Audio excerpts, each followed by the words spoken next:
singing thanks, thanks, I give you thanks for all. Shalom, jumpa lagi dalam program Si Tumpal Siap 7 menit pelajari Alkitab bersama saya Pendeta Semi Tuhan. Kita akan membahas satu topik yang sangat-sangat luar biasa.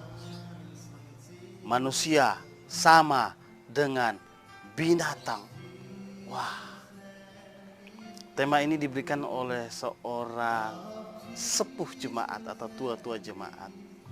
Beliau dan keluarganya luar biasa dan menjadi panutan bagi saya, baik di dalam pelayanan mereka maupun di dalam pekerjaan mereka. Mereka mempertanggungjawabkan dengan luar biasa. Beliau sedang meneliti dan mendalami khotbah dan memberikan tema ini untuk saya bahas. Mari kita berdoa. Tuhan Yesus, pimpin kami dengan kuasa Roh Kudus agar kami dapat memahami firman-Mu dan melakukan dalam hidup kami setiap hari. Dalam nama Yesus, amin. Pengkhotbah 3 ayat 16 sampai ayat yang ke-22. Ada lagi yang kulihat di bawah matahari, di tempat pengadilan di situ pun terdapat ketidakadilan, dan di tempat keadilan di situ pun terdapat ketidakadilan. Berkatalah aku dalam hati, Allah akan mengadili baik orang yang benar maupun yang tidak adil.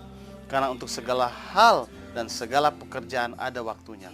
Tentang anak-anak manusia aku berkata dalam hati, Allah hendak menguji mereka dan memperlihatkan kepada mereka bahwa mereka hanyalah binatang. Karena nasib manusia adalah sama dengan nasib binatang, nasib yang sama menimpa mereka. Sebagaimana yang satu mati demikian juga yang lain. Kedua-duanya mempunyai nafas yang sama, dan manusia tak mempunyai kelebihan atas binatang, karena segala sesuatu adalah sia-sia. Kedua-duanya menuju satu tempat, kedua-duanya terjadi dari debu dan kedua-duanya kembali kepada debu. Siapakah yang mengetahui apakah nafas manusia naik ke atas dan nafas binatang turun ke bawah bumi? Aku melihat bahwa tidak ada yang lebih baik bagi manusia daripada bergembira dalam pekerjaannya, sebab itu adalah bahagianya. Karena siapa akan memperlihatkan kepadanya apa yang akan terjadi sesudah dia? Kitab Pengkhotbah adalah suatu kitab yang unik sekali. Nada-nadanya sinis dan mungkin pesimis dan kritis. Namun kitab Pengkhotbah mengajak kita untuk mendalami kedalaman siapa manusia. Dan kemudian menatap ke atas kepada ketinggian, siapakah Allah. Itu yang pengkhotbah mau berikan kepada kita, para pembacanya. Dan pada bagian ini, pengkhotbah mau mengatakan, Allah ingin menguji kita sehingga kita sadar bahwa manusia itu sama dengan binatang. Mengapa demikian? Mengapa manusia sama dengan binatang? Ayat yang ke-19 berkata, karena nasibnya sama. Yang satu mati, yang satunya juga. Manusia mati, binatang juga mati. Sama kan? Kemudian mempunyai nafas, bernafas. Sama kan? Manusia bernafas, binatang juga bernafas, sama. Dan nanti menjadi debu, karena asalnya dari debu. Manusia dari debu. Memang dalam Kejadian 1 binatang itu karena firman Tuhan. Tapi pasal 2 dijelaskan bahwa binatang-binatang kemudian Allah bentuk dari tanah dan kemudian bawa kepada Adam. Jadi memang binatang juga dari debu. Sama. Kemudian ketika pengkhotbah melihat bahwa manusia itu kan tidak tahu nanti setelah mati entah dia ke atas atau ke bawah, nggak tahu. Sama seperti binatang juga. Jadi kedua-duanya memiliki kesamaan. Memiliki kesamaan.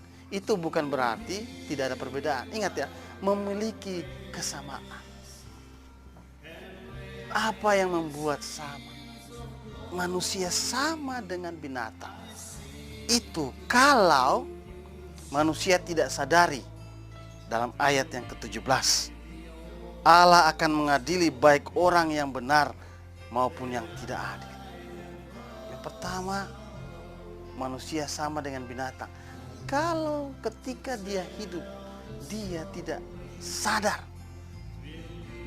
Dia melupakan bahwa apa yang dilakukan itu pada waktunya akan dipertanggungjawabkan di hadapan Tuhan. Itu yang pertama.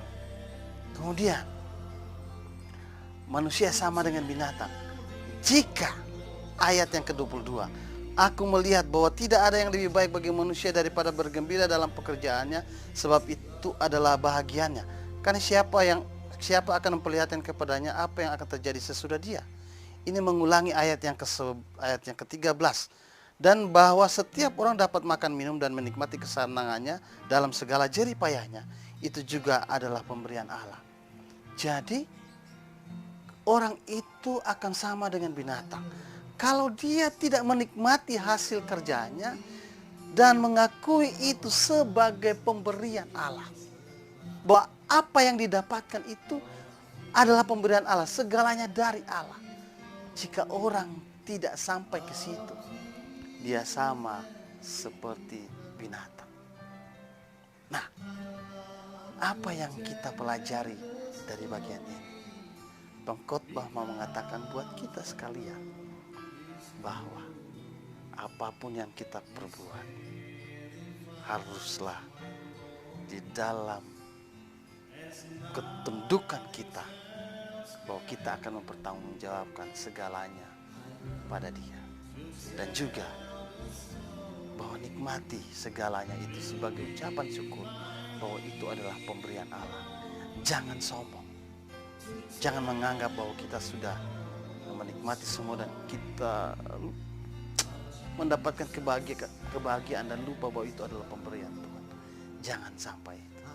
Dan ingat bahwa segala sesuatu yang kita lakukan dalam hidup kita, kalau tanpa Tuhan semuanya sia-sia. Ingat bahwa segala sesuatu itu dari Dia, dari Tuhan. Kita akan ikuti program Si Tumpal selanjutnya. Saya akan membahas secara khusus ayat 16 dan 17 pasal 3. Mari kita berdoa. Tuhan Yesus, pimpin kami agar hidup kami tetap tunduk pada Engkau ya Tuhan. Di dalam nama Yesus. Amin. Shalom.